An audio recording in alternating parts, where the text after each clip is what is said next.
अगर ये मजहब नहीं सिखाता आपस में बैर करना, तो ये धर्म पूछ के इन्होंने क्यों मारा?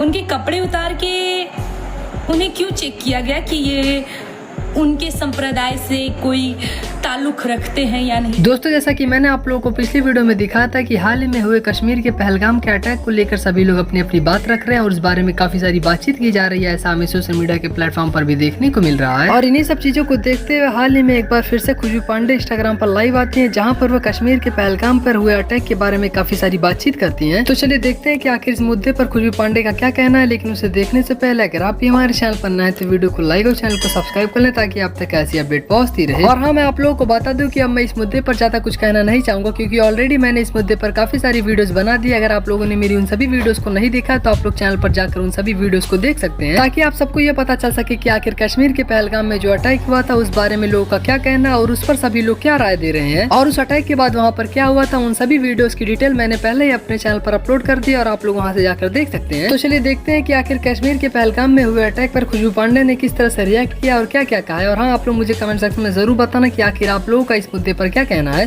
क्या आप लोगों ने देश में माहौल खराब कर रखा है? ये सब क्या हो रहा है हमारे देश में? क्यों कोई बार बार आप लोग किसी शांति दूत कम्युनिटी को बार बार आप लोग टैग कर रहे हैं? कितने बार बताया गया है मजहब नहीं सिखाता आपस में बैर करना। कश्मीर में तो बस यूं ही धर्म पूछ के मार दिया था उन लोगों ने। आप बात को समझिए, आप लोग देश का माहौल मत खराब करिए। और आप खुद सोच के देखिए कि उन लोगों को क्या जरूरत था कश्मीर जाने का। वो अपने राज्यों में मना लेते, अपने राज्यों में घूम लेते, या अपने जिला में अच्छा जगह कहीं भी घूम लेते। उनको कश्मीर आने की ही क्या जरूरत थी? ना कश्मीर आते, ना ऐसा चीज होता, ना हमारे देश का माहौल खराब होता। गलती तो उन पर्यटकों की है जो कश्मीर आए थे, है ना? और अगर ऐसा माहौल होने भी वाला था तो किसी भी हिंदू को पकड़ के 48 दिन के लिए जेल में डाल देते, माहौल ही ठंडा हो जाता, शांत हो जाता, फिर हमारे 27 लोग मरते ही नहीं। फालतू का आप लोग किसी पीसफुल कम्युनिटी को बार बार बदनाम किए जा रहे हैं। आपको इस बात को समझना पड़ेगा। हम लोग एक सेकुलर कंट्री में रहते हैं, यहाँ पे सभी धर्मों को, वैसे धर्म तो एक ही है ना हमारा, सनातन, बाकी सब तो मजहब है। तो अगर ये मजहब नहीं सिखाता आपस में बैर करना, तो ये धर्म पूछ के इन्होंने क्यों मारा? उनके कपड़े उतार के उन्हें क्यों चेक किया गया कि ये उनके संप्रदाय से कोई ताल्लुक रखते हैं या नहीं रखते हैं? कोई मुझे इस बात का जवाब देगा? मैंने सोचा था कि कहीं मैं यहाँ लाल कर लूं, उसके बाद मैं इस चीज को बोलूं तो ज्यादा अच्छा लगेगा। नहीं, कश्मीर जाना घूमने के लिए उन लोगों की सबसे बड़ी गलती है ना। और उससे भी बड़ी गलती कि अगर वहाँ के कोई पहुंच वाले लोग रहते तो किसी भी हिंदू को उठा के 48 दिन के लिए जेल डाल देते हैं, फिर माहौल ठंडा हो जाता। पर उन लोगों ने ऐसा किया ही नहीं। क्यों? गलत तो नहीं कह रही ना। कुछ दिन पहले तो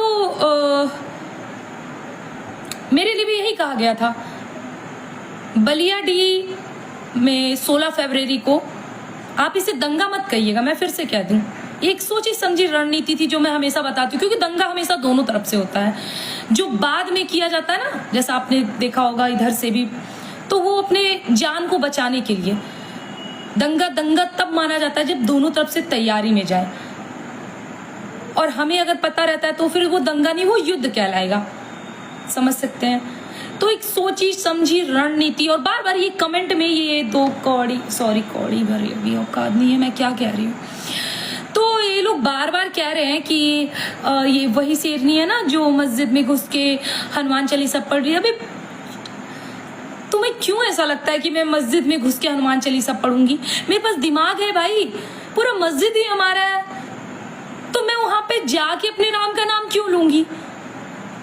सोचने वाली बात है। मेरे राम ने ही जगह दे रखी है तुम्हें वहां, तो कुछ बड़ा बोलते, कुछ 6 दिसंबर वाला कार्यक्रम याद करके बोलते तो थोड़ा सा समझ भी सकती हूँ।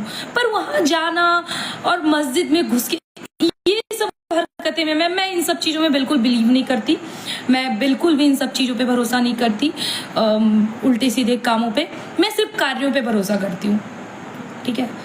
अगर कुछ ऐसा मुझे बड़ा करना होता तो फिर अलग बात थी, पर ऐसा कुछ सोचा समझा रणनीति, भाई ये मेरी जन्मभूमि है, यहाँ मैं क्यों ही डरूं। मैं तो बस जैसे घूमते रहती हूँ वैसे मैं घूमते घूमते चली गई। मेरी जन्मभूमि है, यहाँ थोड़ी ना मैं सेफ्टी और सोच समझ के जाऊंगी। लेकिन बड़े अच्छे से इन्होंने टैग किया था कि रोते हुए मेरी वीडियो वायरल हुई है। देखो बाबू, ऐसे तो हम जात पात पे भरोसा नहीं करते, लेकिन अगर वर्ण की बात करें तो हमारे 4 वर्ण है, ब्राह्मण, वैश्य, राजपूत और शूद्र, ठीक है। उस हिसाब से हमारा जन्म ब्राह्मण में हुआ है, तो हम अपने कर्म को ध्यान में रख रहे हैं। और अभी से नहीं, बीजेपी को आने से पहले 2014 से पहले ही जो ब्राह्मण के कर्तव्य होते हैं मैं वही कर रही हूँ। अपने धर्म की रक्षा, अपने धर्म का प्रचार प्रसार, जो किसी भी ब्राह्मण का कार्य रहता था, तो मैं अभी भी वही कर रही हूँ। और मुझे ऐसा नहीं लगता है कि इसमें कहीं कोई भी गलती है। और इस वजह से मैंने पीठ दिखाना तो सीखा ही नहीं। इसीलिए उस वक्त जब मेरे ऊपर अटैक हुआ था तो मैं अकेले उस गाड़ी में फंसी हुई थी और चारों तरफ से गिद्धड़ों ने घेर रखा था। और मैं फिर से कह दूं कि अगर ये 2 तरफा होता तो वो लोग मुझे ढूंढ नहीं रहे होते। वो लोग ये नहीं कह रहे थे कि खुशबू पांडे को जला दो, वो ये नहीं कह रहे होते कि उस तिलक वाली लड़की को ढूंढो, वो लोग ये नहीं कह रहे होते कि भाई पुलिस गाड़ी आ रही तो क्या करना है, पुलिस गाड़ी को भी जला दो और कुछ मत करना वरना फंस जाओगे, ये नहीं कहते ना।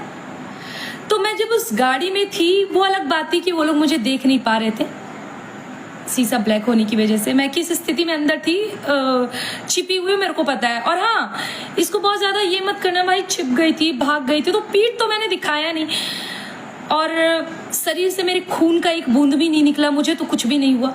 क्योंकि एक चीज मैंने पढ़ा, धर्मो रक्षते रक्षता, तो धर्म ने मेरी रक्षा करी है, किसी इंसान और किसी व्यक्ति विशेष ने नहीं, ठीक है।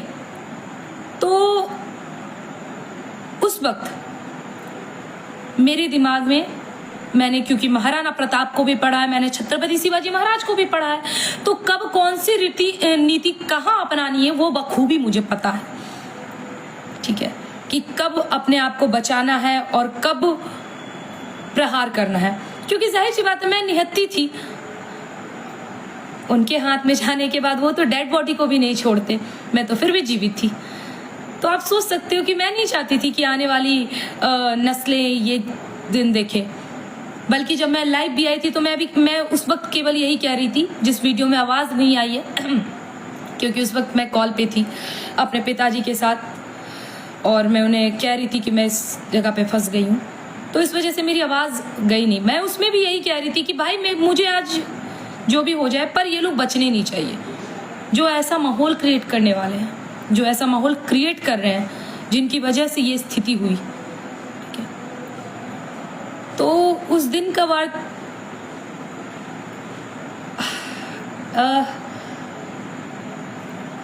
सोचने वाली बात है कि मैं उस गाड़ी में जब थी ना, तो इतना तो था कि मैं निकलूंगी नहीं, मुझे निकलना नहीं था, भागना नहीं था, और ना ही हाथ में कुछ ऐसे हथियार थे जिसकी वजह से मैं सामने प्रहार करूं। लेकिन कार के शीशे जो टूटे हुए थे उसे मैंने हाथ में रख रखा था, ताकि जैसे अगर ये मेरी गाड़ी खोलते हैं तो मैं खुद से, वो मुझे ज़्यादा प्रिय थी, मुझे ऐसा लगता है कि मुझे वो करना ज़्यादा सही लगा और शायद मैं उस टाइम तक कर देती, लेकिन भगवान ने हिम्मत दिया, इतना पेशेंस था कि मैं रुकी रही।